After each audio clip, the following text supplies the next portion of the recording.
오늘은 히브리서 2장 전체를 가지고 구원을 소홀히 여기지 말라라는 제목으로 함께 은혜를 나누고 있습니다. 지난주에는 히브리서 첫 번째 시간으로 1장을 가지고 만유의 상속자 되시는 예수님에 대해서 살펴봤습니다. 천사보다 뛰어나신 예수님이 만유의 상속자가 되셨고 그 예수님 안에서 우리도 하나님의 상속자가 되어서 구원을 받았다고 말씀을 드렸습니다.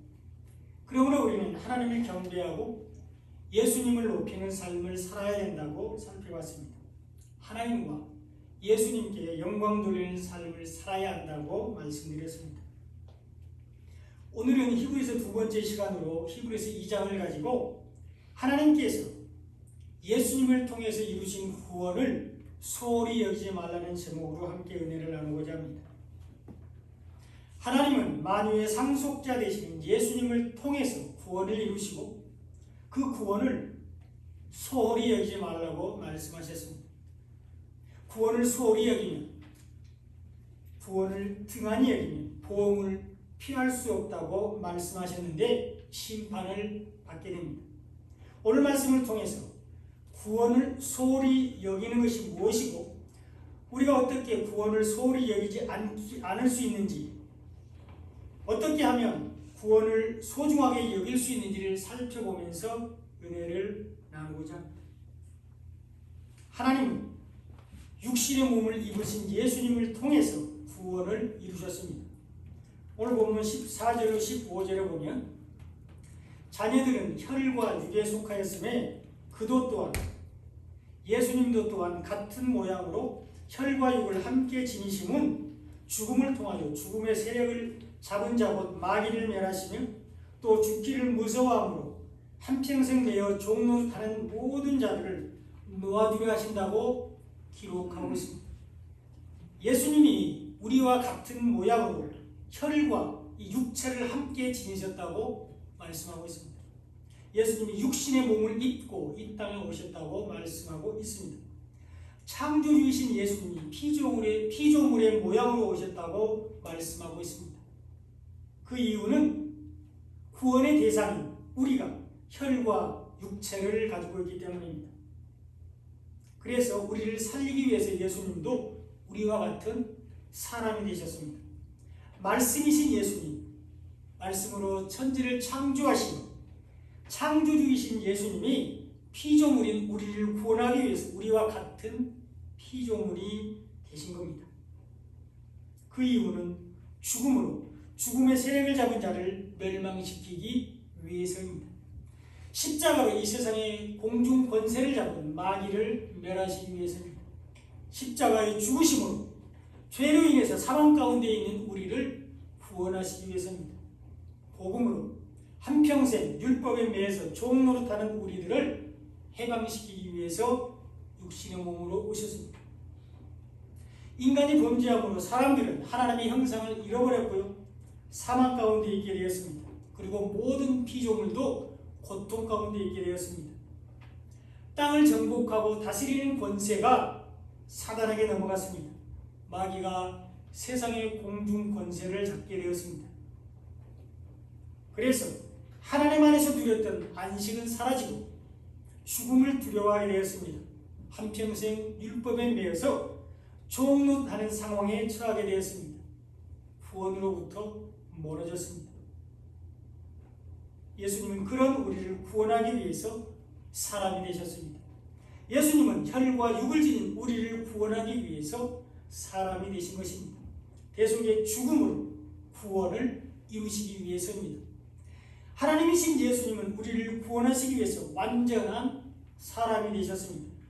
영이신 하나님, 참 신이신 예수님은 죽을 수 없지만 사람이 되신 예수님은 우리처럼 죽을 수 있기 때문입니다. 예수님이 우리처럼 사람의 몸을 입으셔야만 우리의 죄를 대신해서 죽을 수 있습니다. 그래서 예수님이 우리처럼 사람이 되셨고 십자가에서 우리 죄 때문에 우리 죄를 대신해서 죽으셨습니다. 예수님은 우리의 죄를 용서하기 위한 두 가지 완벽한 조건을 다 갖추셨는데 사람이 되신 것과 그리고 죄가 없으신 것입니다. 예수님이 사람이 되셔야만 죽을 수 있고 죄가 없어야만 우리의 죄를 대속할 수 있습니다. 그래서 예수님은 사람이 되셨고 그러나 죄는 없으셨습니다. 이것을 히브리서 4장 15절에 잘 나타내주고 있는데요. 우리에게 있는 대제사장은 예수님을 말씀하죠. 예수님은 우리의 연약함을 동정하지 못하신 이가 아니요 모든 일에 우리와 똑같이 시험을 받으신 이로되 죄는 없으시니라 이렇게 분명하게 증거하고 있습니다. 예수님은 우리를 위해서 죽으시기 위해서 우리와 같은 육신의 몸으로 이 땅에 오셨지만 죄는 없으십니다. 죄와 상관이 없는 분이십니다. 온전히 거룩하신 분이십니다. 그러므로 우리의 죄를 대속할 수 있습니다. 우리의 죄를 대신 갚을 수 있습니다. 하나님은 우리의 죄를 대피해서 예수님을 받으시고 우리의 죄를 용서하셨습니다. 예수님이 우리의 11조가 되셔서 하나님께 드려졌습니다. 그러므로 우리의 구원은 값없이 주어진 것이 아니라 예수님의 육체의 죽음과 희생으로 이루어진 것입니다. 그러므로 우리는 그네에 감사하는 삶을 살아야 합니다. 예수님은 대속의 죽음으로 구원을 이루시기 위해서 사람이 되셨습니다. 이것을 오늘 본문 16절로 17절에서 잘 설명해 주고 있는데요. 이는 예수님이 죽으신 것은 확실히 천사들을 붙들어 주려 하심이 아니요 오직 아브라함의 자손을 붙들어 주려 하심이라. 그러므로 그가 범사에 형제들과 같이 되심이 마땅하도다. 이는 하나님의 일에 자비하고 신실한 대제사장이 되어 백성의 죄를 속량하려 하심이라 이렇게 기록되어 있습니다. 예수님이 십자가를 지신 것은 천사들을 위한 것이 아니라 아브라함의 자손들을 붙들어주기 위해서입니다. 예수님이 십자가에서 죽으신 것은 천사들을 위한 것이 아니라 영적인 아브라함의 자손들을 구원하시기 위해서입니다. 예수님을 믿음으로 영적인 아브라함의 자손인 우리를 붙들어주기 위해서입니다. 복음을 받아들이고 믿음으로 영적인 아브라함의 자손이 된 우리들을 구원하기 위해서였습니다. 그래서 예수님은 사람이 되셨습니다. 혈과 육을 지닌 아브라함의 자손들을 구원하기 위해서 예수님이 사람이 되신 겁니다. 하나님의 일을 온전히 이루기 위해서입니다. 하나님의 뜻을 온전히 이루시기 위해서입니다. 자비하시고 신실한 대제사장이 되어서 우리의 죄를 속량하기 위해서입니다. 예수님은 우리를 구원하시기 위해서 사람이 되셨습니다. 이것이 은혜인데 그 예수님이 지금도 우리를 돕고 계십니다. 오늘 본문 18절에 보면 그가 예수님이죠. 예수님이 시험을 받아서 고난을 당하셨은즉 시험받는 자들을 능히 도우실 수 있느니라 이렇게 기록되어 있습니다. 예수님이 시험을 받았다고 말씀하고 있는데 사람이 되셨기 때문입니다. 예수님이 고난을 당하셨다고 기록되어 있는데 혈과 육을 지니셨기 때문입니다. 사람이 되셨기 때문에 예수님 자신이 시험도 받았고 혈과 육을 지니셨기 때문에 예수님도 고난을 당하셨습니다. 그래서 예수님이 우리가 고난당하고 시험당할 때 우리를 도우실 수 있습니다. 이것이 성령의 내주하시고 교통하심입니다. 예수님은 지금도 예수를 믿고 복음을 받아들이고 믿는 사람들 안에 성령으로 함께 계십니다. 이 성령이 우리가 시험당할 때에 말씀으로 능히 이기게 해주십니다. 우리 안에 성령으로 계시는 예수님이 우리가 고난당할 때에 믿음으로 승리하게 해주십니다. 그 예수님이 하나님과 우리 사이에 중보자가 되기 위해서 사람이 되셨습니다. 여러분 잘 아시지만 중보자란 양쪽을 다 잘 아는 사람을 말합니다. 양쪽의 마음을 잘 아는 사람만이 중보자가 될 수 있습니다. 양쪽의 형편과 사정을 아는 사람만이 진정한 중보자가 될 수 있습니다. 그러므로 예수님이 하나님과 우리 사이의 중보자가 되기 위해서는 하나님과 우리를 잘 알아셔야 합니다. 하나님이 누구신지 어떤 분이신지 알아야 합니다. 하나님이 무엇을 원하시는지 하나님의 뜻을 알아야 합니다. 그리고 또한 예수님은 우리가 누구인지 아셔야 합니다. 우리가 어떤 상태인지 알아야 중보자의 역할을 감당할 수 있습니다. 그런데 예수님은 하나님에 대해서 너무 잘 아십니다. 예수님 자신이 하나님이시기 때문입니다. 하나님 자신이 육신의 몸을 입고 이 땅에 오신 분이 바로 예수님이기 때문입니다. 그러므로 예수님만큼 하나님에 대해서 하나님을 잘 아는 사람은 없습니다.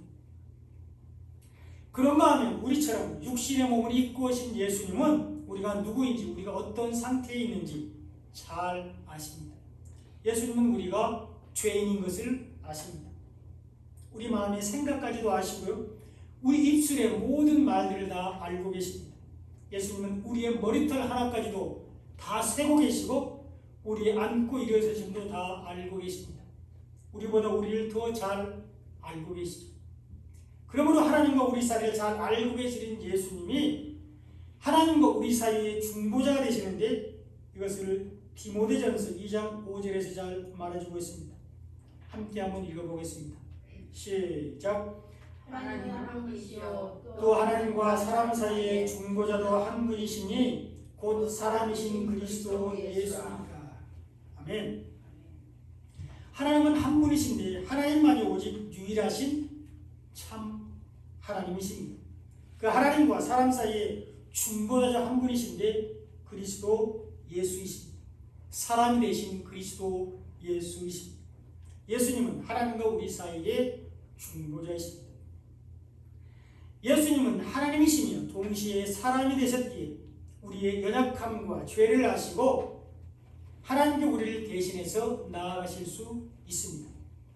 우리를 대신하여 십자가를 지고 죽으심으로 우리를 하나님과 화목하게 하셨습니다. 우리를 하나님의 자녀가 되게 하셨습니다. 그리고 그 예수님 안에서 우리도 담대하게 하나님께 나갈 수 있습니다. 예수님의 보혈로 거룩하게 되었기 때문입니다. 예수님은 하나님과 우리 사이의 중보자가 되기 위해서 사람이 되셨습니다. 그리고 우리를 위해서 죽으셨습니다. 그러므로 하나님은 그런 예수님과 함께 계셨고 언제나 돌보셨습니다. 오늘 보면 6절에 보면 사람이 무엇이기에, 여기서 말하는 사람은 사람이 되신 예수님을 말씀합니다. 사람이 되신 예수님이 무엇이기에 주께서, 하나님께서 그를, 예수님을 생각하시며 인자가 사람이 되신 예수님이 무엇이기에 주께서, 하나님께서 그를, 예수님을 돌보시나이까, 이렇게 기록되어 있습니다. 하나님이 예수님을 생각하신다고 말씀하고 있습니다. 하나님이 예수님을 돌보신다고 말씀합니다. 하나님은 우리를 구원하기 위해서 이 땅에 오신 예수님을 깊이 생각하셨습니다. 하나님은 우리 대신 죽기 위해서 이 땅에 오신 예수님을 끝까지 돌보셨습니다. 예수님을 통해서 우리를 구원하기 위해서입니다. 그 예수님이 잠시 천사보다 못할 때가 있었는데 육체의 죽음이었습니다. 오늘 보면 7절 상반절에 보면 그를, 예수님을 잠시 동안 천사보다 못하게 하셨다고 기록하고 있는데요, 하나님이 예수님을 잠시 동안 천사보다 못하게 하셨는데 예수님을 십자가에서 죽이셨습니다. 영적인 존재인 천사는 죽지 않는데 육신의 몸을 입으신 예수님은 죽으셨습니다. 비록 잠시, 단지 3일 동안이었지만 예수님은 죽음 가운데 있었고 이것이 천사보다 못하다고 말하고 있습니다. 우리 대신 우리를 구원하기 위해서였습니다. 이때 사탄은 자기들이 승리했다고 좋아했지만 그것이 결코 돌이킬 수 없는 패배라는 것을 그들은 알지 못했습니다. 예수님이 사망 권세를 이기고 부활하셨기 때문입니다. 7절 하반절에 보면 영광과 존귀로 관을 씌우셨다, 이렇게 기록하고 있습니다. 하나님께서 예수님께 영광과 존귀로 관을 씌우셨습니다. 예수님의 죽으심이 하나님께 영광이 되었습니다. 예수님의 죽으심을 통해서 하나님의 뜻이 이루어졌기 때문입니다. 십자가를 통해서 우리를 구원하셨기 때문입니다. 하나님이 십자가에서 영광을 받으셨습니다. 그 예수님이 죽음을 당하셔서 천사보다 잠시 못하게 되셨지만 부활을 통해서 예수님 자신도 영광을 얻으셨습니다. 존귀하게 되셨습니다. 영광과 존귀로 관을 씌우셨는데 만왕의 왕이 되셨습니다. 하나님의 영광이 예수님의 영광이 되었고 예수님이 존귀하게 되었습니다. 하나님은 그 예수님께 만물이 복종하기를 원하셨습니다. 온 세상이 예수님께 복종하기를 바라셨습니다. 오늘 보면 8절에 보면 만물을 그 발 아래 복종하게 하셨느니라 하였으니 만물로 그에게 복종하게 하셨은즉 복종하지 않은 것이 하나도 없어야 하겠으나 지금 우리가 만물이 아직 그에게 복종하고 있는 것을 보지 못한다. 이렇게 기록되어 있습니다. 하나님은 만물을 예수님의 발 아래 복종하게 하셨습니다. 이것이 하나님의 뜻입니다. 만물로 예수님에게 복종하게 하셨기 때문에 그러므로 당연히 모든 만물이 예수님께 복종해야 됩니다. 복종하지 않는 것이 없어야 됩니다. 온 세상이 다 예수님께 복종해야만 합니다. 그러나 만물이 아직 예수님께 복종하지 않고 있다고 말씀하고 있는데요. 아직 예수님을 믿지 않는 사람들이 있다는 것입니다. 아직 복음을 받아들이지 않고 믿지 않는 사람들이 많다는 것입니다. 만물이 아직 예수님께 복종하고 있는 것을 보지 못하고 있는데 아직도 불신자들이 너무 많다는 것입니다. 이것이 죄입니다. 예수님을 믿지 않는 것이 죄입니다. 이것이 죄입니다. 복음을 받아들이지 않고 믿지 않는 것이 죄입니다. 그 죄의 결과로 죽음이 왔습니다. 죄의 결과, 죄의 마지막은 사망이기 때문입니다. 그리고 하나님은 반드시 죄는 벌하셔야만 합니다. 심판하셔야 합니다. 죽이셔야만 합니다. 이것이 하나님의 공의입니다. 그런데 하나님은 죄를 지은 우리 대신 예수님을 죽이셨는데 이것이 바로 하나님의 사랑입니다. 예수님은 우리를 구원하기 위해서 우리 대신 죽으셨습니다. 오늘 본문 9절에 보면 오직 우리가 천사들보다 잠시 못하게 하심을 입은 자 곧 죽음의 고난 받으심으로 말미암아 영광과 존귀로 관을 씻은 예수를 보니 이를 행하심은 십자가를 지심은 십자가에서 죽으심은 하나님의 은혜로 말미암아 모든 사람을 위하여 죽음을 맛보려 하심이라 이렇게 기록되어 있습니다. 예수님은 십자가에서 우리 대신 죽음의 고난을 당하셨습니다. 예수님은 모든 사람을 위하여 죽음을 맛보셨는데 이것이 하나님의 은혜입니다. 그 은혜로 우리는 구원을 받았습니다. 예수님이 십자가에서 우리 대신 죽으심으로 우리의 죄가 용서되었고 사망 권세를 이기고 부활하심으로 우리도 부활의 소망을 가지게 되었습니다.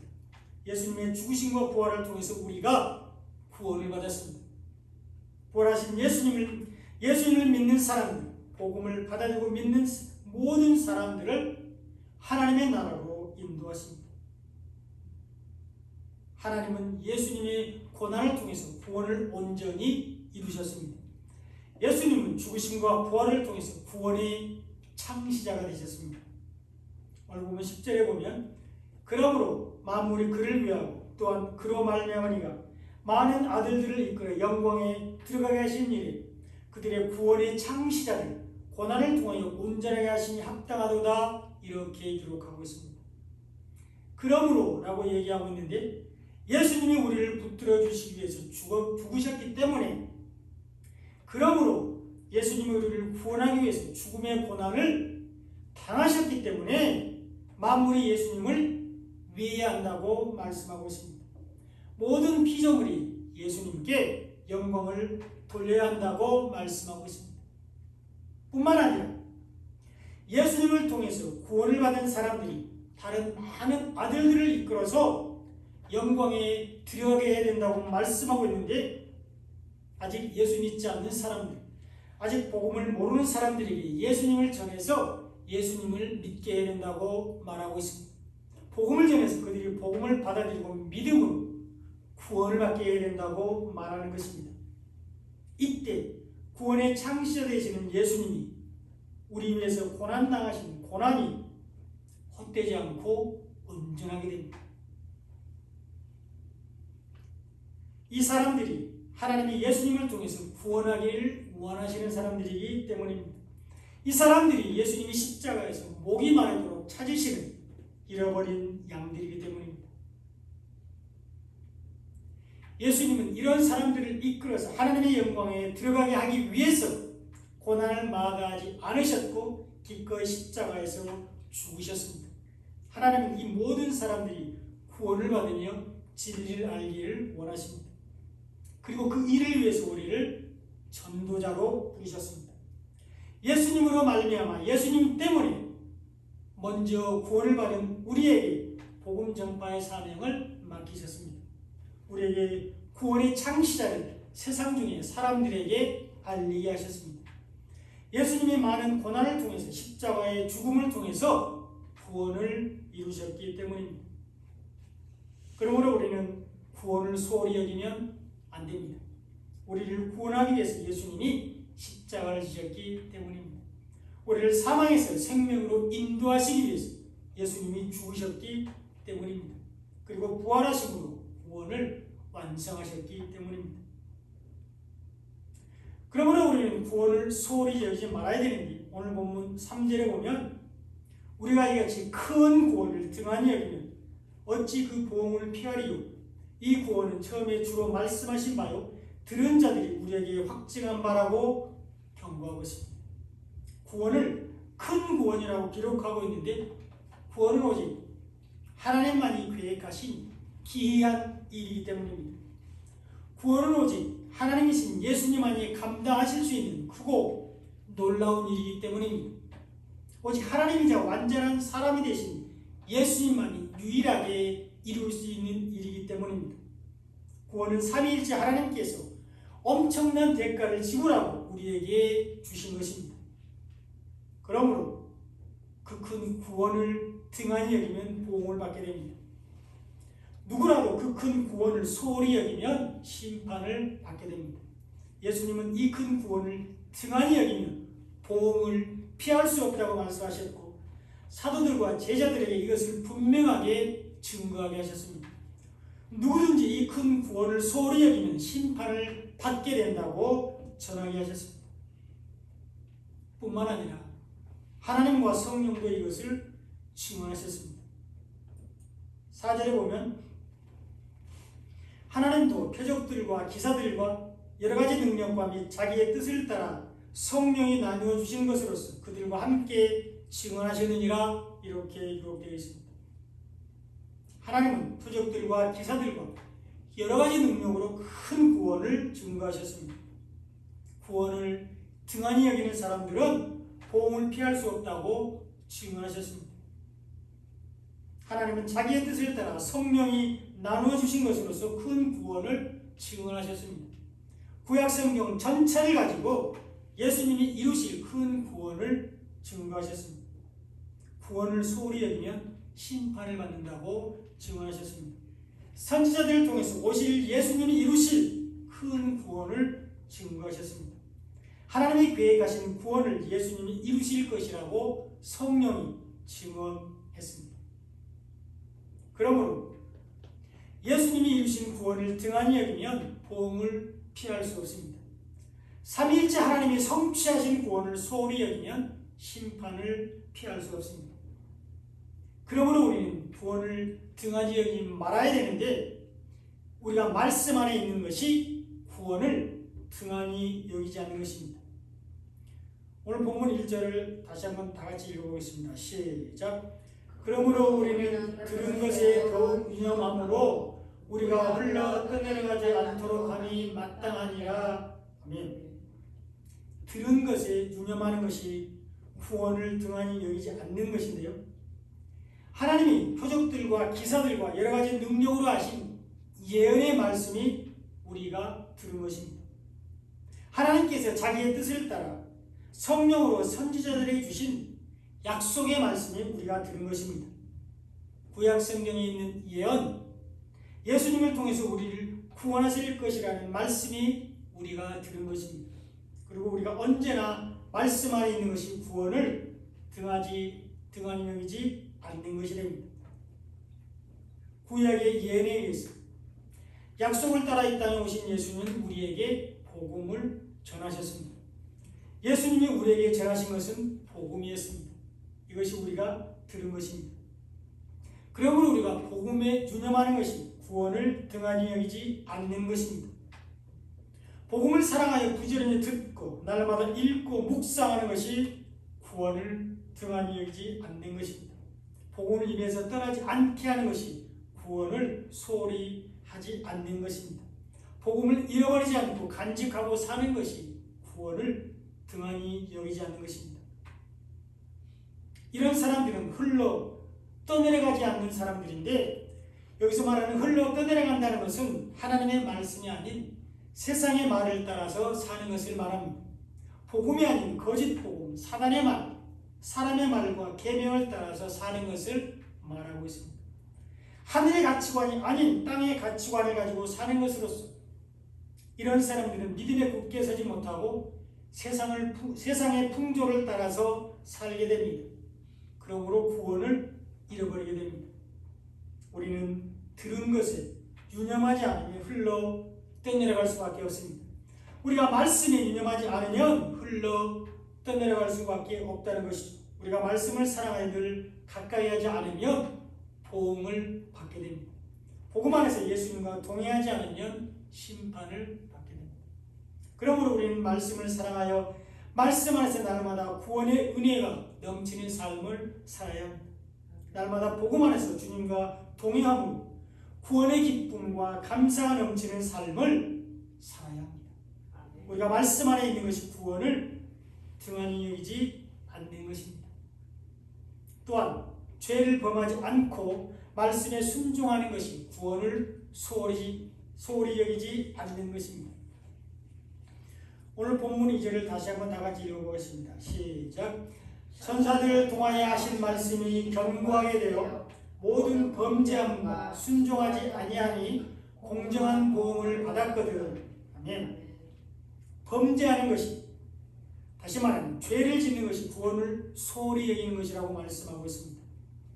범죄하는 사람은 공정한 보응을 받았다고 말씀하고 있는데 심판을 받게 됩니다. 그러므로 우리는 범죄하지 말아야 되는데요, 여기서 말하는 죄는 윤리적이고 도덕적인 죄, 잘못을 말하는 것이 아닙니다. 다른 사람들을 해롭게 하고 손해를 입히고 상처를 주는 것을 말하는 것이 아닙니다. 물론 이런 잘못을 저지르면 법적으로 처벌받습니다. 그리고 더 중요한 것은 우리가 윤리적이고 도덕적인 죄를 지으면 하나님의 영광을 가리게 됩니다. 교회를 욕먹이게 되고 복음의 문을, 전도의 문을 막아버리게 되죠. 예수님과 복음을 전할 수 없게 됩니다. 당신이나 저에 이런 비난을 받게 된다는 것이죠. 그러므로 우리는 이런 윤리적이고 도덕적으로도 믿지 않는 사람들보다 더 훌륭하게 살아야 합니다. 법과 원칙을 잘 지켜야 합니다. 질서를 잘 따르고 정해진 규칙을 잘 준수해야 합니다. 하나님의 영광을 가리지 않기 위해서입니다. 복음을 전하기 위해서입니다. 그러나 오늘 보면 2절에서 말하는 죄는 예수님을 믿지 않는 것을 말합니다. 요한복음 16장 9절에서 예수님은 죄에 대하여라 하면 그들이 나를 믿지 아니하며 이렇게 말씀하셨습니다. 예수님을 믿지 않는 것이 예수님을 믿지 않는 것이 죄라고 예수님이 직접 말씀하셨습니다. 예수님을 믿지 않는 것이 죄인데 이런 사람들은 공정한 보응을 받게 됩니다. 심판을 받게 됩니다. 그러므로 우리는 예수님을 믿어야 합니다. 입으로 예수님을 주로 시인하고 예수님의 죽으심과 부활을 마음으로 믿어야 합니다. 사람이 마음으로 믿어 의에 이르고 입으로 시인하여 구원에 이르기 때문입니다. 그러므로 우리는 예수님을 믿어야 합니다. 그리고 우리는 예수님을 이미 믿고 있습니다. 그러므로 나는 죄를 짓지 않아 범죄하지 않는다고 생각합니다. 그런데 문제는 예수님을 믿는다고 말을 하면서도 실제로는 믿지 않는 사람들이 있습니다. 저 교회 밖에 있는 사람들, 세상 사람들을 말하는 것이 아닙니다. 성도들, 교회 안에 있는 사람들 중에도 예수를 믿지 않는 사람들이 있다는 것입니다. 여러분, 예수를 믿는다는 것이 무엇일까요? 믿음이란 무엇일까요? 오래전에 혈과 육을 가지고 유대 땅에 오신 그분을 믿는 것이 예수를 믿는 것일까요? 사람이 되셔서 십자가에서 죽으시고 부활하신 그분을 믿는 것이 예수를 믿는 것일까요? 그것이 진정한 믿음일까요? 대체로 맞다고 볼 수 있습니다. 그 예수님을 믿는 것이 예수를 믿는 것이라고 말할 수 있습니다. 예수님은 분명히 혈과 육을 가지고 오셨고 우리와 같은 사람으로 오셨기 때문입니다. 그런데 여러분, 정확히 말씀드리면 하나님의 말씀을 믿는 것이 예수님을 믿는 것입니다. 복음을 믿는 것이 예수님을 믿는 것입니다. 이것이 믿음으로써 말씀을 믿는 것이 바로 믿음입니다. 우리는 복음을 믿는 믿음으로 구원을 받았습니다. 하나님의 말씀이시고 말씀이 육신이 되신 분이 예수님이시기 때문입니다. 요한복음 1장 1절을 다 같이 한번 읽어보겠습니다. 시작. 태초에 말씀이 계시니라. 이 말씀이 하나님과 함께 계셨으니 이 말씀은 곧 하나님이시니라. 아멘. 태초에 말씀이 계셨습니다. 영원전부터 말씀이 계셨습니다. 처음부터 말씀이 스스로 계셨습니다. 천지가 창조되기 전부터, 이 세상이 만들어지기 전부터 말씀이 계셨습니다. 이 말씀이 하나님과 함께 계셨는데 이 말씀이 곧 하나님이십니다. 하나님은 어떠한 형상이 없이 말씀으로 계시는 분이십니다. 그리고 그 말씀이 육신이 되신 분이 바로 예수님이십니다. 요한복음 1장 14절도 같이 읽어보겠습니다. 시작. 말씀이 육신이 되어 우리 가운데 거하시니 우리가 그의 영광을 보니 아버지의 독생자의 영광이요 은혜와 진리가 충만하더라. 아멘. 말씀이 육신이 되신 분이 바로 우리와 같은 혈과 육을 지니시고 이 땅에 오신 예수님이십니다. 말씀이 육신이 되신 분이 우리를 구원하기 위해서 사람으로 오신 예수님입니다. 말씀이 육신이 되신 분이 하나님의 독생자이신 예수님입니다. 예수님은 혈과 육을 가지고 육신의 몸으로 이 땅에 오셨지만 예수님은 원래 말씀이셨습니다. 생명의 말씀, 복음이 곧 예수님입니다.